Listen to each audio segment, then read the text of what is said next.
What's up guys, it's CM Boom back with another video.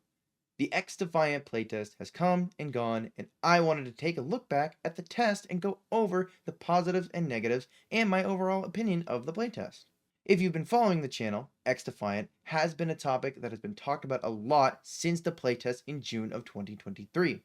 The game was originally slated to launch in August of that year, but was unfortunately delayed. We have been waiting since then to get our hands on it and paying close attention to any news that had come out regarding the game. Just over 2 months ago, I made a video on the Ubisoft report that was published that had stated the game was slated to launch in March of 2024. Xdefiant obviously have missed that release window. At the time of recording, the team at Ubisoft has stated that after the playtest this weekend, they hope to nail down an official release date for the game. Don't forget, you guys can catch me over on Twitch, streaming Mondays and Thursdays at 10 a.m. EST. That schedule might change, but for now, it's the time slot that works best for me, and if it changes, I will let you guys know, but for now, let's get into it. So, if you are new here to the channel and or are hearing about Xdefiant for the first time, here's the basics of what you need to know. Xdefiant is going to be a free-to-play, arcade-style shooter focused on competitive play, developed and published by Ubisoft. Executive producer Mark Rubin is heading up the project. Mark Rubin is a former Call of Duty developer that had a part in Call of Duty Ghosts development. The game will be free to play on PC, Xbox Series X, and PS5. There will not be last generation support at launch. Content at launch will feature 14 maps, 5 game modes, 5 factions, and 24 weapons with 44 attachments.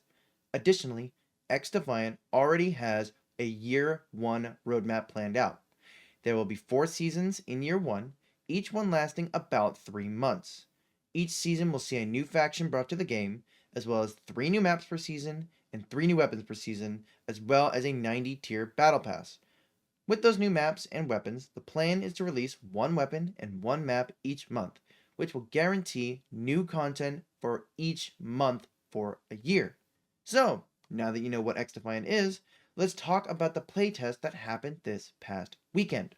The 2 major issues that this playtest aimed to address were the server stability and to showcase the new netcode that had been implemented by the team at Ubisoft. These were the biggest issues that had come from the playtest in June of 2023. There were multiple reports of bad connection issues as well as hit registration and netcode problems that were causing players to die around corners and behind walls. So, were these issues fixed? Well, let's start by talking about some of the positives and negatives of this playtest before tackling those main issues. The first positive being that this playtest was only supposed to be 12 hours long on Friday and ended up being open for the entirety of the weekend and even got a few hour extension on Sunday. Another positive was that all of the weapons, attachments, equipment, and factions were unlocked for the entire playtest, so we were able to get our hands on anything and everything that we could. The only thing that we did not have access to at the beginning was the spider bot for DeadSec, as it was having a last minute bug and had to be removed. The gameplay was also a positive. The game itself felt fast paced and snappy, with a ton of action. I know personally that it felt like a breath of fresh air, especially with lobbies not being influenced by skill-based matchmaking. The weapons felt great as well, with the SMGs having great mobility and the ARs being very precise.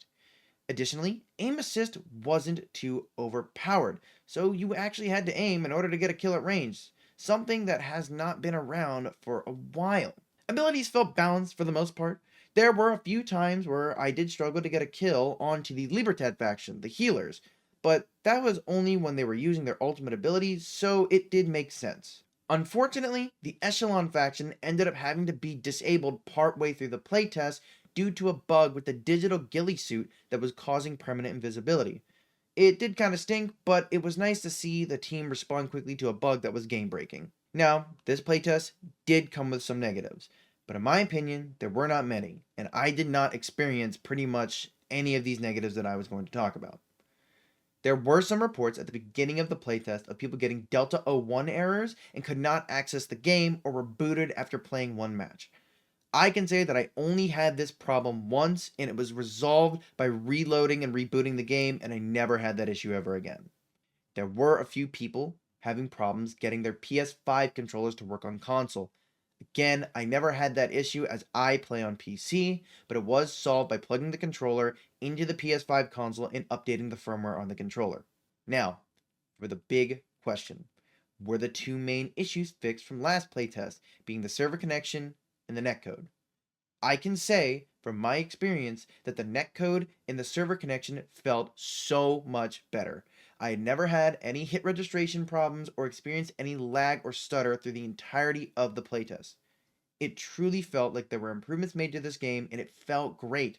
I know that there seemed to be about a 50-50 split on opinions in the community regarding the game. A lot of people believe that the game was great and it should be released immediately, and there are others that feel the game still needs more work. I personally feel that the game played great and I had a lot of fun. Here's to hoping we get a release date for the game soon. But I want to know what you guys think. Did you enjoy the playtest? Did you have any issues? And are you going to be playing when the game finally launches? Let me know in the comments below, and I will catch you guys in the next one.